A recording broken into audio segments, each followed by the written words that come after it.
Did you know how food delivery giants like Uber Eats, DoorDash, Swiggy, and Zomato stay competitive?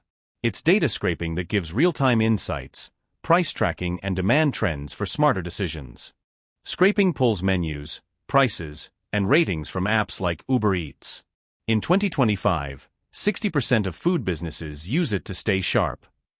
It helps optimize prices and spot trends.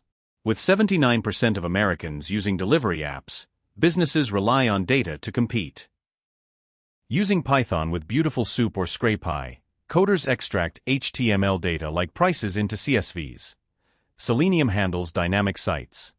Scripts loop pages, with 85% of businesses scraping for pricing and menu insights to boost sales. Clean data shows prices and ratings, helping 70% of businesses make smarter decisions on fees and trends. Check terms and robots.txt. Ethical scraping, used by 90% of compliant businesses, avoids legal issues. With 60% of food businesses scraping, it drives better menus and marketing in a $320 billion industry. Start with Python and 𝗙്𝗵. Scrape ethically to win big. Thanks for watching. Like and subscribe.